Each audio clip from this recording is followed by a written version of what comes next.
दोस्तों, मेरे YouTube channel पर मैं आपका स्वागत करता हूँ। राष्ट्रपिता महात्मा गांधी जी की अमर कहानी भाग 147 खंड 4 नवजीवन और यंग इंडिया। कितनी धीमी गति से क्यों न हो, फिर भी शांतिपूर्ण आंदोलन चल रहा था।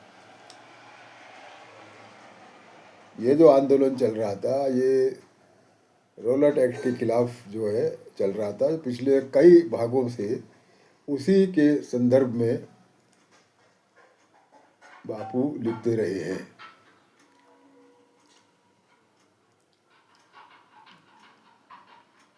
और दूसरी तरफ सरकार की दादागिरी चल रही थी और पंजाब में इसका अनुभव अधिक हुआ। वहाँ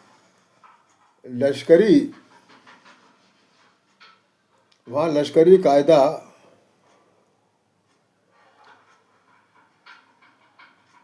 और पातशाही लगी हुई थी। नेताओं को पकड़ा गया। खास अदालतें नहीं रही थी, बल्कि गवर्नर के हुक्म से चलने वाले मंडल बन गए थे और बिना सबूत के बेहिसाब सजा देने लगे। लश्करी सिपाहियों ने लोगों को कीड़ों की तरह जमीन पर पेट के बल घिसते हुए चलाया। उसके आगे मेरी दृष्टि में जलियांवाला बाग का नरसंहार भी कुछ नहीं था, लेकिन लोगों का ध्यान हत्याओं की तरफ अधिक गया। पंजाब में कुछ भी करके जाने का दबाव मेरे ऊपर आने लगा।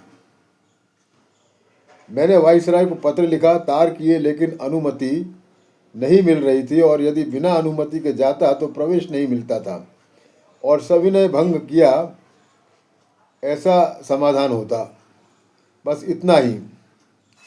इस धर्म संकट में क्या करना, इसका मेरे सामने एक बड़ा प्रश्न उत्पन्न हो गया था। मैं यदि मनाही का आदेश तोड़कर गया तो सविनय अनादर नहीं होगा, ऐसा मुझे लगा। शांति के बारे में जैसी आशा और विश्वास चाहिए था, वैसा हो नहीं रहा था। पंजाब में सरकार की नादिरशाही से लोग परेशान हो गए थे। ऐसी स्थिति में मेरा नियम तोड़ना आग में तेल डालने जैसा होगा, ऐसा मुझे लगा। इसलिए जोर जुलूम से पंजाब में घुसने की सूचना को मैंने स्वीकारा नहीं। ये निर्णय करना मेरे लिए किसी कड़वे घूंट को पीने जैसा था। रोज पंजाब से अन्याय होने के समाचार मिल रहे थे। रोज उन्हें सुनकर मुझे मुंह खाते हुए बैठना पड़ता था। इतने में मिस्टर हरनीमन, जिन्होंने क्रॉनिकल एक महान शक्ति बनाई थी, उनको सरकार ने चुपचाप गायब कर दिया। इस दुष्कर्म में और जो लोग शामिल थे उनकी आज भी मुझे बदबू आ रही है। मुझे मालूम है कि हरनीमैन सरकारी तानाशाही के भक्त नहीं थे। मैंने सत्याग्रह समिति की सलाह न मानकर पंजाब सरकार के हुक्म का अनादर किया। ये भी उनको अच्छा नहीं लगा था। सविनय भंग बंद रखा, उसके लिए भी उनकी पूर्ण सम्मति थी। ऐसा करने के लिए उनके पत्र मुझे रवाना हो गए थे, पर बम्बई और अहमदाबाद की दूरी के कारण मुझे मिल नहीं सके और मेरे निर्णय होने के बाद मुझे मिले। इसलिए सरकार ने उन्हें गायब किया। इसका मुझे भी आश्चर्य हुआ और बुरा भी लगा।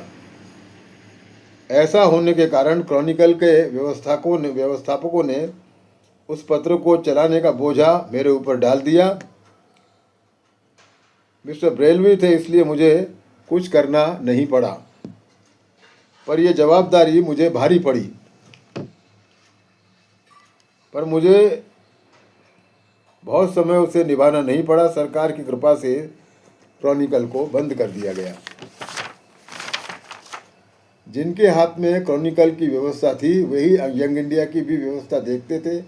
वो श्री शंकरलाल बंकर और उमर सोबानी थे। इन दोनों मित्रों ने यंग इंडिया की जवाबदारी मैंने अपने हाथ में लेने के लिए सूचित किया। क्रॉनिकल की कमी को पूरा करने के लिए यंग इंडिया को हफ्ते में 2 बार निकालने की सूचना हमें अच्छी लगी। सत्याग्रह का रहस्य समझा देने की मेरी इच्छा तो थी ही। पंजाब में मैं अधिक कुछ नहीं कर सका, पर इसके माध्यम से आलोचना तो कर ही सकता था, और इसी आलोचना में सत्याग्रह की शक्ति निहित थी, यह भी सरकार को समझता था। इसलिए इन मित्रों की सूचना को मैंने मान्य किया। पर अंग्रेजी से लोगों को सत्याग्रह की शिक्षा कैसे दी जाए, यह प्रश्न था। मेरे मुख्य कार्य क्षेत्र गुजरात था। भाई इंदुलाल याज्ञिक उस समय इसी मंडल में थे। उनके हाथ में नवजीवन मासिक था, उसका खर्च वे देते थे। यह नियतकालिक इंदुलाल और मेरे मित्रों ने मेरे हवाले कर दिया, और इंदुलाल जी ने उसमें काम करने का भी कबूल किया और इसे मासिक से साप्ताहिक कर दिया। इसी बीच क्रॉनिकल फिर से शुरू हुआ, इसलिए यंग इंडिया को फिर से साप्ताहिक कर दिया, और उसे मेरे कहने पर अहमदाबाद स्थानांतरित कर दिया गया। दोनों समाचार पत्र अलग अलग जगहों से प्रकाशित करने पर खर्च भी ज़्यादा होता था और मुझे असुविधा भी होती थी, और इस तरह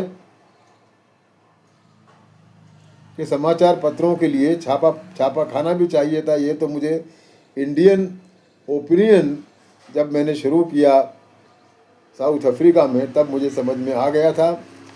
इसके सिवाय देश में उस समय समाचार पत्र प्रकाशित करने के नियम कुछ ऐसे थे कि व्यापारिक उद्देश्य से समाचार पत्र चलाने वालों को मुझे जो विचार व्यक्त करने थे उन्हें छापने में अड़चन हो सकती थी। इसलिए छापाखाना शुरू करने के पीछे यह भी एक कारण था,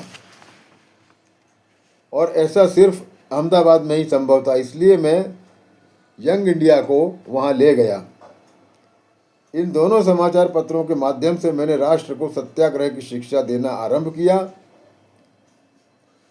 दोनों समाचार पत्रों की बड़ी संख्या में मांग थी, और एक समय में यह मांग 40,000 प्रतियों तक पहुंच गई थी प्रतिदिन। नवजीवन की मांग एकदम बढ़ी, पर यंग इंडिया की धीरे धीरे बढ़ी। मेरे जेल में जाने के बाद इसमें गिरावट आई, और आज इन दोनों की खपत मात्र 8,000 प्रतियों से भी कम रह गई है। इन समाचार पत्रों में विज्ञापन न देने का मेरा आग्रह शुरू से था। उससे कुछ भी नुकसान नहीं हुआ था, ऐसा मेरा मानना है, और समाचार पत्र को विचार स्वातंत्र्य को बनाए रखने में इसकी बड़ी मदद हुई। इन समाचार पत्रों के कारण मुझे बहुत मानसिक समाधान प्राप्त हुआ, क्योंकि मैं जल्दी ही सविनय कायदे भंग नहीं कर सकता था, और मुक्त मन से अपने विचार प्रकट करने का मुझे अवसर मिला, और मैं लोगों की अपरोक्ष रूप में मदद कर सका।